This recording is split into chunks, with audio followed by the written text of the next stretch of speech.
those of you who don't even know, Star Trek was created by a young Gene Roddenberry. The show hit the waves in 1966 and ran for 3 different seasons until it was cancelled in 1969.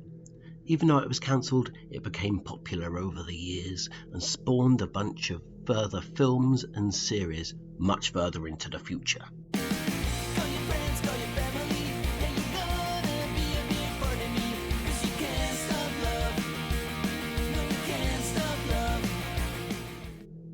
Hello, welcome to Star Trek Sodium.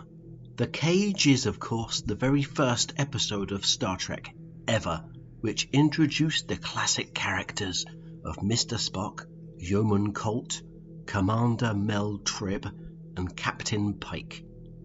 The Cage was originally intended to be shot in black and white, using old-fashioned cameras, but it was instead filmed in the much more expensive colour format by mistake.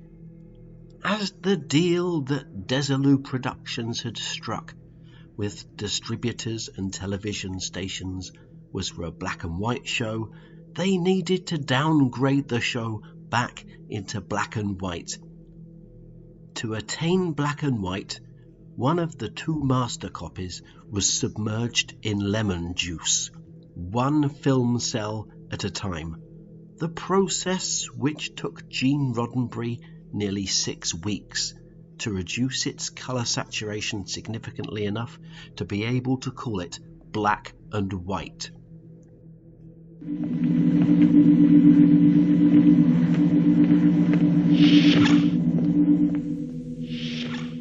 The Cage would eventually be released on Laserdisc, VHS, Betamax, DVD, and on Paramount's experimental slow disc format in the 2000s, for which The Cage was the format's first release. Slow disc would be withdrawn in early 2006 after only 3 releases, as the hour-long load of the disc would ultimately prove off-putting to the public. The other 2 slow disc releases were probably Cheers and Hill Street Blues.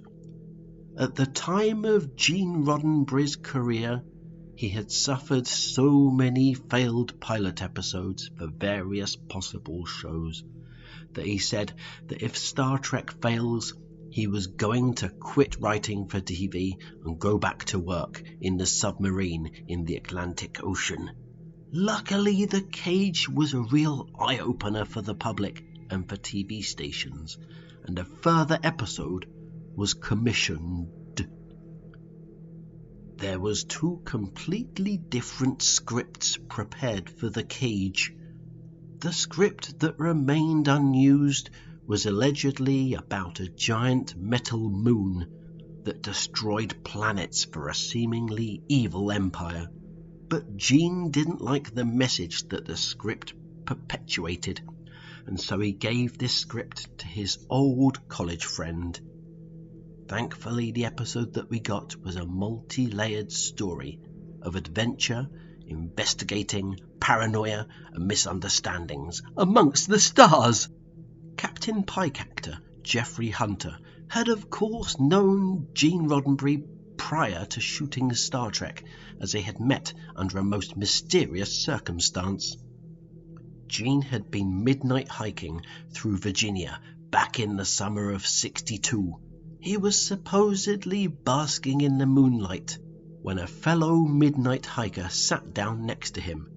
That night they emptied 3 bottles of scotch together up on that rocky ridge and exchanged telephone numbers. That hiker was of course Jeffrey Hunter, and when Gene needed an actor for Captain Pike, his first stop was his old midnight guzzler.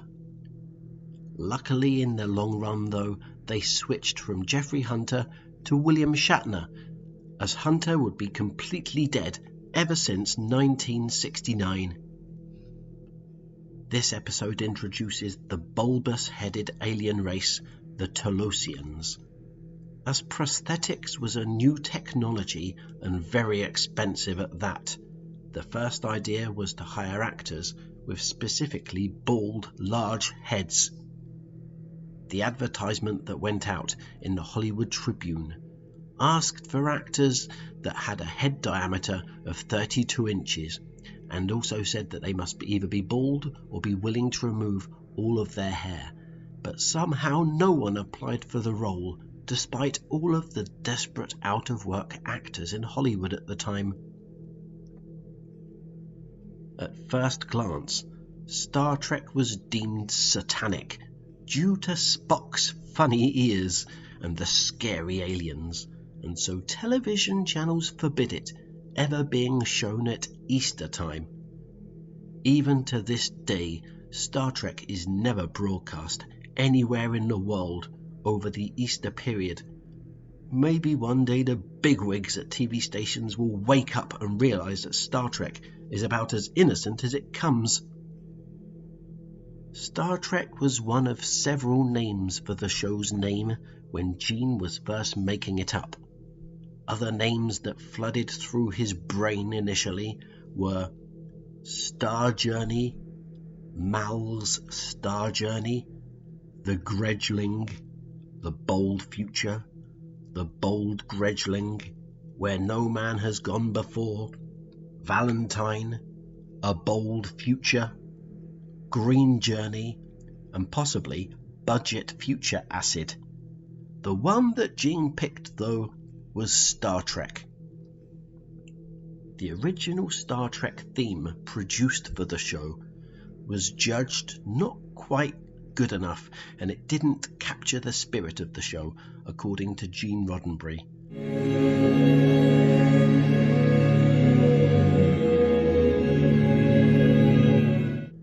Back to the drawing board for the music.